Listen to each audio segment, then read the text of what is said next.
All right, everybody. I'm out here in the garage this morning, and boy, I tell you what, fall is in the air because the temperatures have been getting down into the low 50s in the morning, and only getting up to about the high 70s, low 80s in the afternoon. So it's really nice time of the year.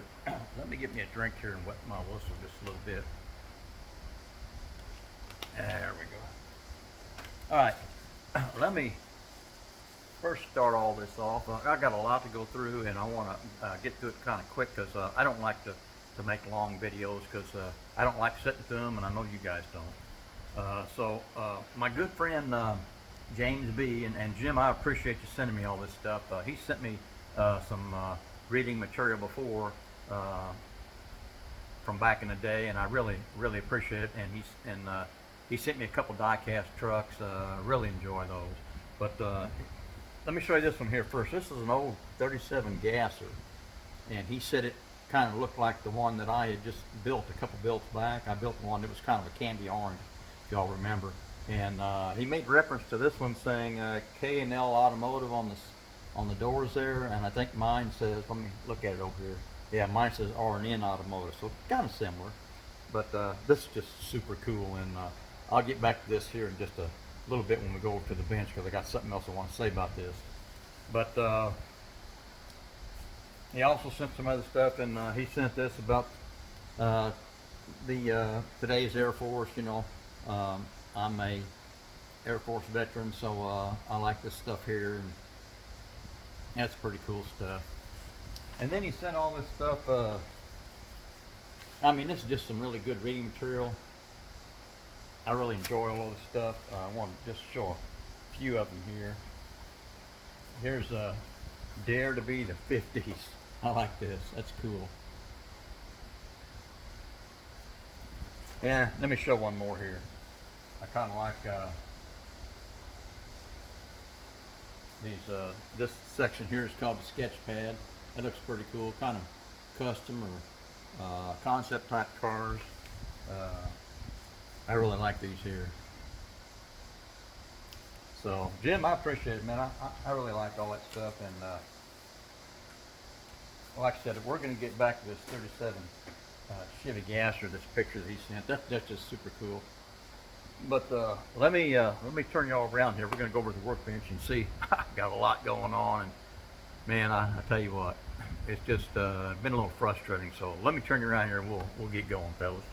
All right, here we are over at the bench. Man, I don't know where to start. Let me start out first by everybody that has sent me something. And boy, I tell you what, I really do appreciate this stuff. I had a fella, Michael G. He said I think he bought some stuff, and he had these display cases that were in there, and he said these were not his style, and he got in touch with me and wanted to know if I would like to have them. And I said, sure, because they're the exact same ones that I use. So he sent me 3 of these, and I really appreciate that, Michael. Thanks a lot, man.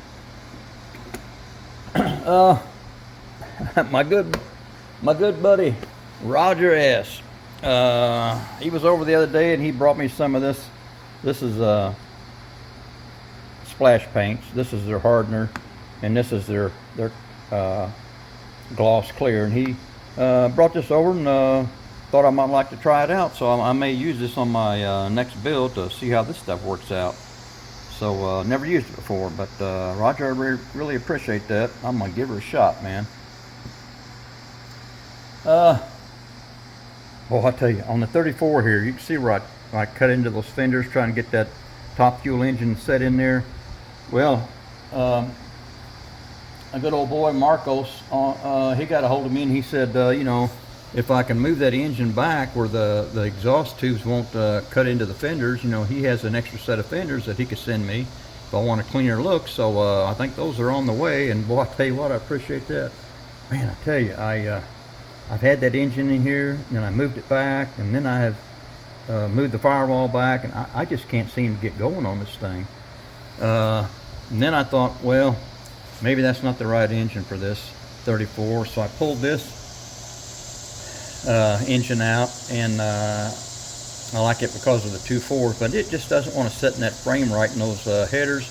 hit right on top of those, on the frame rails. And then, so I thought, well, heck, I pulled out the engine that came in the kit. And I thought maybe I'd use the lower end of it and mount a 2.4 intake on it and run a couple fours just like this is set up. But I don't have a 2.4 intake, so kind of scrapped that idea. I hate to break this one apart. It's a nice engine that I built. So I'm not sure what I'm gonna do here. Still thinking about what I got going on.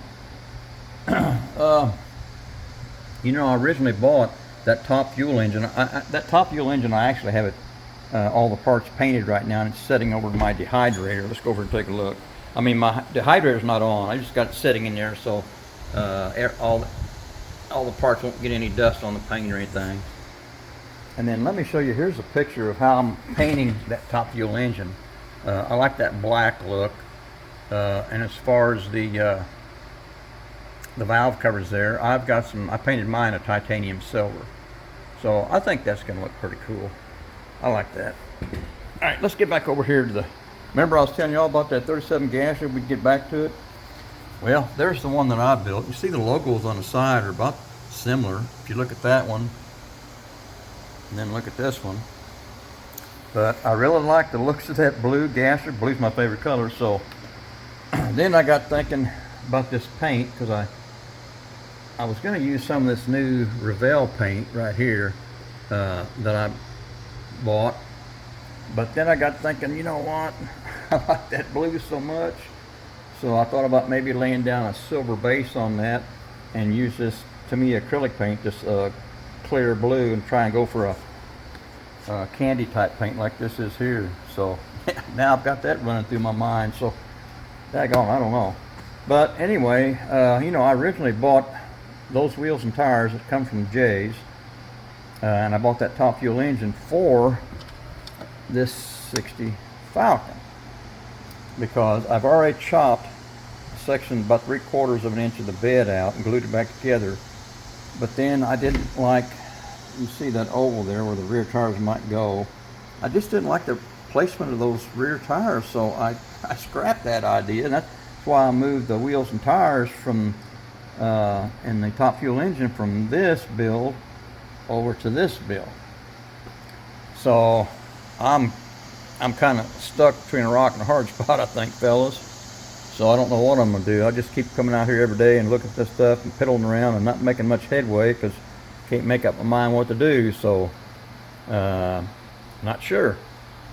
Anyway, fellas, just thought I'd give you all an update on what's going on and all the good stuff that some of you fellas are sending me, and I really do appreciate it all. So, all right, fellas, I think that's it. I'm done.